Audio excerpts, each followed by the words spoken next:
अस्सलाम वालेकुम। आज जो आपके साथ रेसिपी शेयर करूंगी वो है बीफ कोरमा रेसिपी। बहुत मज़ेदार रेसिपी बनकर तैयार होती है जैसे कि आप बाज़ार से लेकर आते हैं। बिल्कुल दानेदार और खुशबूदार सा कोरमा इसी तरीके से आपके साथ शेयर करूंगी। रेसिपी पसंद आए तो लाइक शेयर एंड सब्सक्राइब कर दीजिएगा। शुरू करते हैं। बिस्मिल्लाहिर्रहमानिर्रहीम। यहाँ पर लिया है मैंने हड्डी वाला गोश्त जिसमें चर्बी भी लगी हुई है और ये है तकरीबन 2 केजी के बराबर। और ये वाला गोश्त जो है हड्डी और बोटी वाला, ये बड़ा मज़ेदार लगता है कोरमे के अंदर। तो यहाँ पर लिया है मैंने एक देगची और देगची में 2 कप तेल को मैंने गर्म कर लिया है और उसमें डालूंगी तकरीबन 750 ग्राम के करीब प्याज़ें, जो कि साइज़ के हिसाब से 4 बड़े प्याज आप ले लें और बारीक स्लाइसिस पे उसको कट कर लीजिएगा, क्योंकि बारीक स्लाइस कट करने से ये होगा कि आपकी प्याज बहुत अच्छी सी बादामी सुनहरी रंग की हो जाएगी। मीडियम फ्लेम के ऊपर प्याज को ब्राउन होते हुए तकरीबन 20 मिनट गुजर चुके हैं।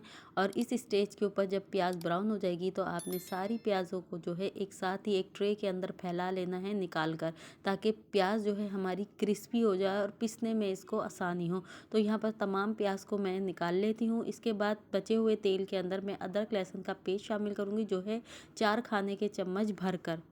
अदरक लहसुन को ज़्यादा नहीं भूनेंगे कि ये ब्राउन हो जाए, बस हल्का सा इसको फ्राई करेंगे। और इसके बाद इसमें शामिल करेंगे खड़े गरम मसाले, जिसमें 4-5 दालचीनी की स्टिक, 5 बड़ी इलायची और छोटी इलायची जो सब्ज़ वाली है वो 20 अदद, और 1 चाय का चम्मच लौंग, 1 चाय का चम्मच काली मिर्च शामिल करने के बाद इसमें डाल देंगे गोश्त, जो कि मैंने 2 किलो लिया है, इसे धो लिया था। इसके बाद ही इसमें पिसे मसाले जाएंगे, जिसमें 6 चाय के चम्मच धनिया, 6 चाय के चम्मच लाल मिर्चों का पाउडर, 1 खाने का चम्मच नमक और 2 चाय के चम्मच हल्दी पाउडर। तो 2 चाय के चम्मच कश्मीरी लाल मिर्चों के पाउडर भी जाएंगे, ताकि हमारा कोरमा जो है बहुत अच्छे से रंग का बन जाए। अगर आपकी मिर्चों में रंग है तो आप स्किप कर दीजिए कश्मीरी लाल मिर्चों को। तो यहाँ पर 1 गिलास पानी में शामिल कर दूंगी और तकरीबन 40 से 45 मिनट तक हम इसको कुक करेंगे। और इसके बाद जो हमने प्याज ब्राउन करके निकाली थी वो क्रिस्पी हो चुकी हैं। अब उसको एक चॉपर में डाल के मैं पीस लूँगी। तो जब चॉपर में आप पीसती हैं प्याज को तो ये दानेदार शक्ल की हो जाती है, जैसे कि आप देख सकते हैं चॉपर के अंदर तमाम प्याज़ें। और अगर ये आपकी प्याज क्रिस्पी नहीं होगी तो फिर पिसना इसका मुश्किल होगा। तो क्रिस्पीपन का इसका ख्याल रखते हुए हमने प्याज को ब्राउन करना है। और किसी किस्म की दही या पानी का इस्तेमाल नहीं करेंगे प्याज को पीसने के लिए। और इसके बाद हम शामिल करेंगे 2 कप दही, जो कि मैंने फेंट लिया था। और इसके बाद इसके अंदर शामिल करेंगे तकरीबन 2 चाय के चम्मच ही जायफल जावित्री का पाउडर। इससे बहुत ही ज़बरदस्त सी खुशबू आपके कोरमे के अंदर आएगी।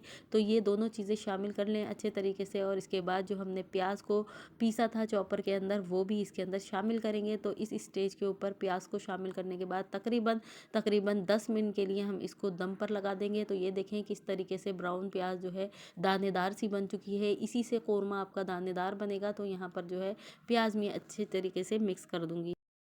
कोरमा बनाना बहुत आसान है, बस प्याज का ख्याल रखिए और बीफ अच्छा सा गला हुआ होना चाहिए, फिर बहुत मज़ेदार कोरमा बनता है। प्याज डालने के बाद इसमें शामिल करूंगी मैं 2 टेबल स्पून केवड़ा वाटर, जिससे खुशबुएं जो है सारी घर में फैल जाएंगी।